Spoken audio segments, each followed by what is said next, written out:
God always meets us where we are, which means that we meet God where we are and as we are, always. Probably only a few mothers have reflected on this gospel, certainly not at Holy Trinity, although in parts of the world where base communities are led by women, it is probably not uncommon, and I would like to hear some of them. God is meeting me today as a white woman of a certain age, with children and grandchildren, a widow for almost 6 years.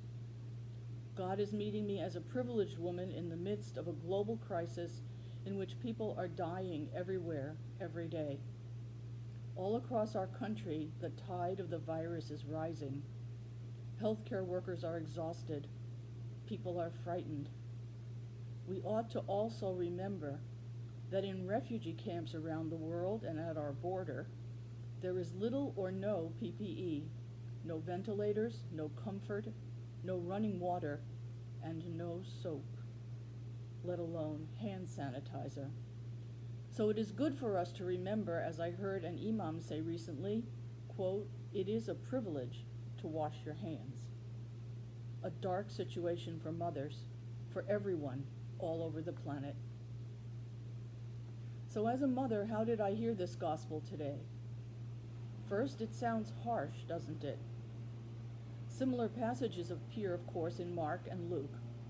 Over the years, we have tended to obsess about whether Jesus had biological brothers and sisters, but we need to look beyond that.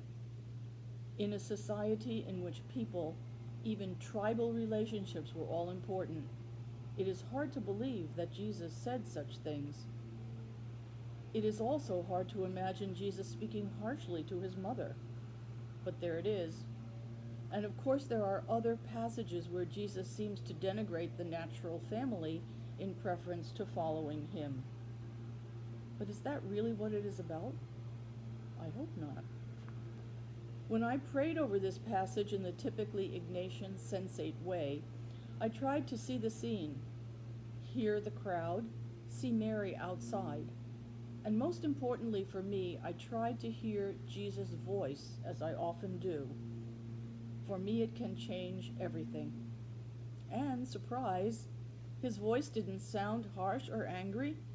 It was his teaching voice, speaking to me and to you, as always, where we are.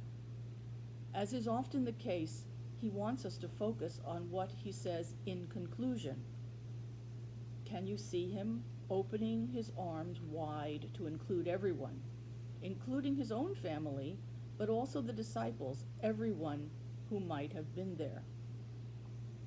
He does not reject his natural family, but expands it to include us all. Isn't that what he is challenging us as mothers, as Christians, to do? To reconsider who we think is in our families, and to listen to his challenge to think again. We become Jesus' family not by birth, nor by gender, certainly not by race or sexual orientation, but by hearing and acting on God's word. He has overturned the centrality of tribal blood relationships and given each of us a place in his family. How?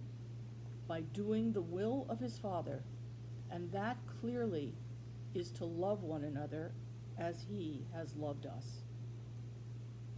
And what does he have to say of comfort to the refugee mothers in the camps and at the border? That to be a Christian means to include you in my family and all those who are suffering alone and feeling unloved. Jesus is encouraging us to look beyond our natural families, however we define them in our time and whomever they include. But while we include them, he also invites us to the intentional family of all those who are seeking the reign of peace and justice. Do you belong to that intentional family? Of all those who are seeking the reign of peace and justice, it is worth reflecting on how and where, and if we do, and perhaps that is at Holy Trinity, and to be grateful. That reign of peace and justice, to which it is our intention to contribute, that is God's reign, the true kingdom, where all are family, because we love one another as God has loved us.